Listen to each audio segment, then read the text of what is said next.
Hello Krishna, నీకోసం ఎదురు చూస్తున్నా. ఎందుకురా రమ్మన్నావు? నిన్న బేబీ ఉందని చెప్పలేదు.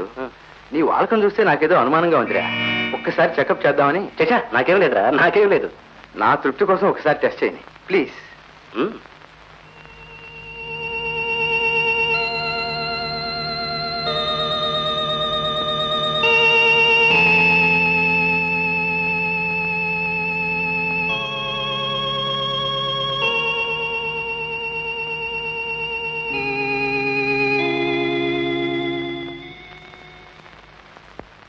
ఈ అలవాటు మానేయకూడదు.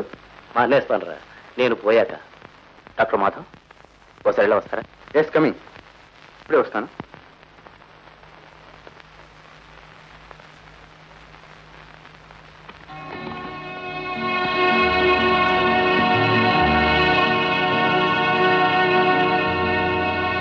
No no, it should not happen doctors. అతను నాకు ప్రాణ స్నేహితుడు. Is a man of sentiments. ఎలాగైనా సరే మనం అతన్ని బ్రతికించి తీరాలి. అది ఎలా సాధ్యం డాక్టర్ మాధవ్? మీ ప్రాణస్నేహితుడు అనేసరికి వాస్తవాన్ని మర్చిపోతున్నారు. బ్లడ్ క్యాన్సర్ అడ్వాన్స్ స్టేజ్ లో మనం చేసేదే ఉంటుంది. అతని ఆయుర్దాయం అట్ ద మోస్ట్ కొద్ది నెలలు మాత్రమే.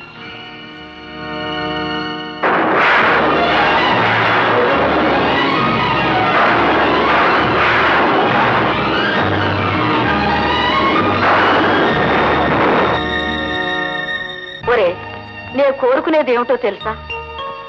కొడుకు చేతుల మీదుగా దాటిపోవాలని, కొడుకు ద్వారా పుణ్యగతులు సంపాదించుకోవాలని ఏ తల్లైనా అంతే కోరుకుంటుంది. తల్లే కాదండి, భార్య కోరుకునేది కూడా అదే. తన భర్త చేతుల మీదుగా సుమంగలిగా వెళ్ళిపోవాలని. బేబీకి ఏం ప్రమాదం లేదు కదా? నా బేబీకి ఏమైనా జరిగితే? What is this? నువ్వే ఇలా బెంబేలు పడిపోతే ఎలా? ఇంకో ఏడాది గడిచాక ఆపరేట్ చేయొచ్చు. అప్పుడు ఎలాంటి ప్రమాదం ఉండదు. కాకపోతే ఈలోగా ఎలాంటి షాకింగ్ న్యూస్ లేకుండా చూడాలి.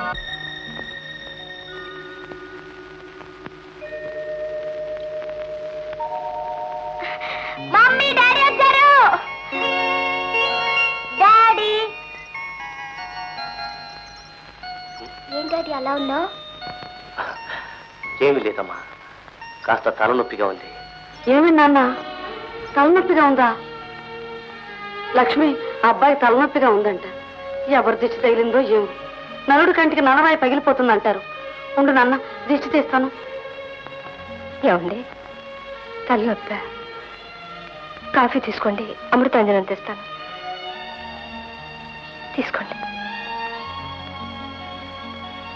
అక్క, డాడీకి తలనొప్పి వచ్చిందటక్క. డాడీ రా అక్క, డాక్టర్ని తీసుకొద్దాం.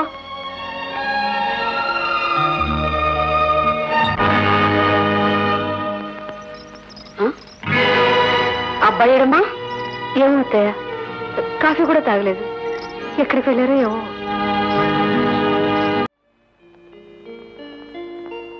డాడీ,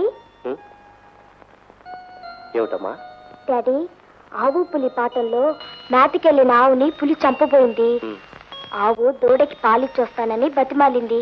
పులి ఎలాగో వదిలేసింది కదా. ఆవు దూడకి పాలిచ్చాక తన వాళ్ళందరినీ